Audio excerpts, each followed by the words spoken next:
Hello green മീഡിയസിലേക്ക് സ്വാഗതം. തെലുങ്കിൽ ഇന്ന് ചൂടൻ ചർച്ച മമ്മൂക്കയെക്കുറിച്ചുള്ള വാർത്തകളാണ്. വേറെ ഒന്നുമല്ല, മമ്മൂക്കയുടെ കരിയറിനെ കുറിച്ചുള്ള അല്ലെങ്കിൽ അദ്ദേഹത്തിൻ്റെ ഏർലി കരിയറിൽ അദ്ദേഹം ചെയ്ത സിനിമകളെക്കുറിച്ച് ഇന്ന് തെലുങ്കിൽ പ്രത്യേകിച്ച് പല സോഷ്യൽ മീഡിയ അക്കൗണ്ടുകളും വാചാലന്മാരാവുന്നു. അതിനിടയിൽ വലിയ രീതിയിൽ ആളുകൾ എത്തുന്നു. കുറേ മലയാളികളും അതിനിടയിൽ കമൻസുമായിട്ട് ചെല്ലുന്നുണ്ട്. നമ്മുടെ ചാനൽ ആദ്യമായിട്ടാണ് കാണുന്നതെങ്കിൽ ഇതുവരെ സബ്സ്ക്രൈബ് ചെയ്തിട്ടില്ലെങ്കിൽ ഒന്ന് സബ്സ്ക്രിപ്ഷൻ പരിഗണിക്കണമെന്ന് വിനീതമായി അഭ്യർത്ഥിക്കുകയാണ്. അവർ പറയുന്നു, അവർക്ക് അത്ഭുതമാവുകയാണ്. അവരുടെ നാട്ടിലെ ഒരു നടൻ ചെയ്യാത്ത അല്ലെങ്കിൽ അവരുടെ നാട്ടിൽ ഒരു നടനും ഇതുവരെ ചെയ്യാത്ത കാര്യങ്ങളാണ് മമ്മൂട്ടി ചെയ്തിരിക്കുന്നതെന്നാണ് അവരുടെ അഭിപ്രായത്തിൽ വരുന്നത്.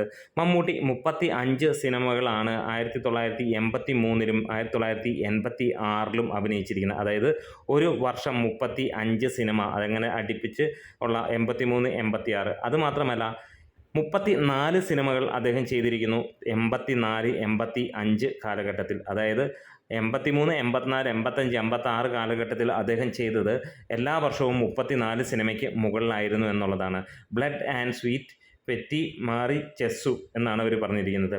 അതിൻ്റെ മീനിങ് എന്താണെന്ന് നമുക്ക് നോക്കേണ്ടി വരും. എന്താണേലും ഒരു രക്ഷമില്ല. സിനിമയിലൂടെ അല്ലെങ്കിൽ സിനിമയ്ക്ക് വേണ്ടി തന്നെ ഒരു നിമിഷം പോലും കളയാതെ 4 വർഷങ്ങൾ, ഏകദേശം 100-ന് മുകളിൽ 150-നടുത്തുള്ള ചിത്രങ്ങളാണ് മമ്മൂട്ടി ആ വർഷങ്ങളിൽ അഭിനയിച്ചിരിക്കുന്നത്.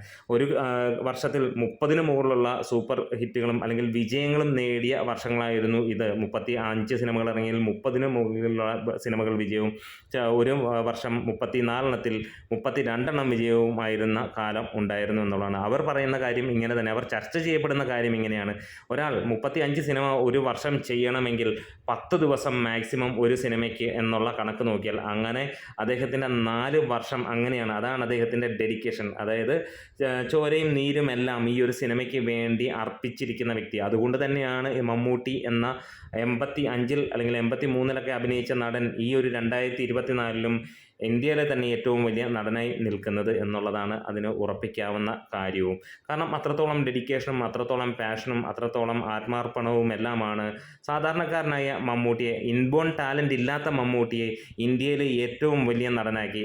ജന്മന അഭിനയിക്കാനുള്ള കഴിവ് കിട്ടിയ വ്യക്തിയായിരുന്നില്ല മമ്മൂട്ടി. സാധാരണക്കാരൻ, നമ്മളെപ്പോലെ അഭിനയമോഹവുമായി നടന്ന വ്യക്തി, ഒട്ടും അഭിനയിക്കാൻ അറിയാത്ത ഒരു ആൾ തന്നെ. ആദ്യ സിനിമയിൽ നിന്ന് കാണുമ്പോൾ നമുക്ക് അഭിനയത്തിൻ്റെ കാര്യങ്ങൾ നമുക്ക് മനസ്സിലാക്കാം. അങ്ങനെ ഓരോ സിനിമയിലും അദ്ദേഹം ഇംപ്രൂവ് ചെയ്തു വന്ന് തൻ്റെ കുറവുകൾ മനസ്സിലാക്കി മുന്നോട്ട് വന്ന നടൻ എന്ന് തന്നെ പറയാം. ഇങ്ങനെ ഉള്ള ഒരുപാട് നടന്മാരെ ഒന്നും നമുക്ക് കാണാൻ ഇല്ല. അങ്ങനെയാണെങ്കിൽ അദ്ദേഹത്തിൻ്റെ കരിയർ നോക്കിയാൽ തന്നെ അറിയാം. ഓരോ വർഷവും അദ്ദേഹം ഇമ്പ്രൂവ് ചെയ്തു, കാലത്തിനനുസരിച്ച് മാറി, ക്യാരക്ടർ അതിനനുസരിച്ച് മോഡിഫൈ ചെയ്തു. സിനിമയ്ക്ക് വേണ്ടി ഡെഡിക്കേഷനോടെ ഭക്ഷണത്തിലും എല്ലാത്തിലും ക്രമീകരിച്ച് മുന്നോട്ട് പോകുന്ന വ്യക്തിത്വം. എല്ലാ രീതിയിലും സിനിമ മാത്രമായിട്ട് സിനിമയിൽ നിറഞ്ഞു നിൽക്കുന്ന ഒരു വേദിയിൽ മമ്മൂട്ടി സംസാരിക്കുമ്പോൾ നമുക്കറിയാം അത് കേട്ടിരിക്കാൻ പോലും രസകരമാണ്. നമ്മുടെ പല വലിയ നടന്മാർക്കും ഇല്ലാത്ത ക്വാളിറ്റികളിൽ ഒരുപാട് അദ്ദേഹത്തിന്. എന്നാൽ അദ്ദേഹത്തിന് നമ്മുടെ ഇൻബോൺ ടാലൻറ്റഡ് ആയിട്ടുള്ള ആക്ടേഴ്സിനെ സംബന്ധിച്ചിടത്തോളം ഒരുപാട് കുറവുകളും ഉള്ളതാണ്. നമ്മൾ പല വീഡിയോകളിലും പറഞ്ഞിട്ടുള്ളതാണ്. അദ്ദേഹത്തിനെ സംബന്ധിച്ചിടത്തോളം ഡാൻസ് കളിക്കാൻ അദ്ദേഹം വളരെ മോശമാണ്, ആക്ഷൻ മോശമാണ്, നന്നായിട്ട് ചിരിക്കാൻ അറിയില്ല, നന്നായിട്ട് ഓടാൻ അറിയില്ല, പ്രണയരംഗങ്ങൾ പോരാ, ഇങ്ങനെയുള്ള ഒരുപാട് കാര്യങ്ങൾ ഉള്ള മമ്മൂട്ടി, ഈ കാര്യങ്ങളെല്ലാം തന്നെ കോമഡി വഴങ്ങില്ല. ഇങ്ങനെയുള്ള മമ്മൂട്ടി ഇന്ന് ഇന്ത്യയിലെ ഏറ്റവും വലിയ നടന്മാരുടെ കൂടെ, അവരുടെ കൂടെ പലരും കൊഴിഞ്ഞു പോയെങ്കിലും അതിനും മുകളിലേക്ക് അദ്ദേഹം കയറി വരുന്നു. ഇന്നും അഭിനയത്തിൽ നമ്പർ 1 ആര് എന്ന് ചോദിച്ചാൽ യാതൊരു സംശയവുമില്ലാതെ പറയാം. കഴിഞ്ഞ ലാസ്റ്റ് സിനിമ വരെ എടുത്തു നോക്കുമ്പോൾ പറയാം മമ്മൂട്ടി തന്നെ. വേണമെങ്കിൽ പലർക്കും പറയാം ഇതിലും വലിയ നടനുണ്ട് അല്ലെങ്കിൽ നടന്മാരുണ്ട്. പക്ഷേ അങ്ങനെയുള്ള നടന്മാരുടെ സിനിമ കാണണമെങ്കിൽ കഴിഞ്ഞത് 20 വർഷം മുമ്പ് എങ്കിലും നമ്മൾ നോക്കണം. എന്തെങ്കിലും മെച്ചമുള്ള ഒരു സിനിമ കാണണമെങ്കിൽ കഴിഞ്ഞ 10 വർഷം മുമ്പെങ്കിലും നോക്കണം. പക്ഷേ മമ്മൂക്കിയെ സംബന്ധിച്ചിടത്തോളം നമുക്ക് അവസാന സിനിമ നോക്കിയാൽ മതി അദ്ദേഹത്തിൻ്റെ മികച്ച സിനിമ കാണാൻ. അല്ലാതെ 80കളിൽ ചെയ്ത ഇമാതിരി സിനിമ രണ്ടാമത് റിലീസ് ചെയ്തിട്ട് കണ്ണ് നിറഞ്ഞ് കാണേണ്ട അവസ്ഥ മമ്മൂട്ടി എന്ന നടനോ അദ്ദേഹത്തിൻ്റെ ആരാധകർക്കോ പ്രേക്ഷകർക്കോ ഇല്ല എന്നുള്ളത്. കാരണം അന്ന് ചെയ്ത സിനിമയെക്കാളും മെച്ചമായിട്ടാണ് മമ്മൂട്ടി എന്ന നടൻ ഇന്ന് സിനിമകൾ ചെയ്യുന്നത്. റോഷാക്ക് എന്ന ഒരൊറ്റ ചിത്രം തന്നെ മതി എത്രത്തോളമാണ് അദ്ദേഹത്തിൻ്റെ വ്യത്യസ്തത പുലർത്തുന്ന കാര്യം. നൻപകൽ നേരത്ത് മയക്കം, അങ്ങനെ തുടങ്ങി അവസാനം വന്ന് നിൽക്കുന്ന ഓരോ സിനിമകൾ വരെയും നമുക്ക് കാണാൻ കഴിയുന്നു. അങ്ങനെ ഇന്ന് തെലുങ്കിൽ ചർച്ച ചെയ്യപ്പെടുന്നു അദ്ദേഹത്തിൻ്റെ ഈ ഒരു കരിയറിലെ 4 വർഷങ്ങൾ. 50 വർഷം അഭിനയിച്ച മമ്മൂട്ടിയുടെ 4 വർഷങ്ങൾ ഇന്ന് തെലുങ്കിൽ അല്ലെങ്കിൽ ടോളിവുഡിൽ ഒരു ചൂടൻ ചർച്ചയായി മാറുകയാണ്. ഒരുപക്ഷെ ഇതൊക്കെ തന്നെ നമ്മളിലും നേരത്തെയൊക്കെ ചർച്ച ചെയ്യപ്പെട്ടിരിക്കുന്നതാണ്. പക്ഷേ നമുക്ക് ഇവിടെ വ്യത്യസ്തത അല്ലെങ്കിൽ നമുക്കത് വലിയ കാര്യമല്ലാതെ പ്രേം നസീർ എന്ന നമ്മളുടെ ഏറ്റവും വലിയ നടൻ, മലയാള cinema is equal to Prem Nazir എന്ന് തന്നെ നമുക്ക് പറയാം. അദ്ദേഹം ചെയ്തിരുന്ന ഇതിനു മുകളിലുള്ള സിനിമ ഒരു വർഷം അഭിനയിച്ചിട്ടുണ്ട് എന്നുള്ളതാണ്.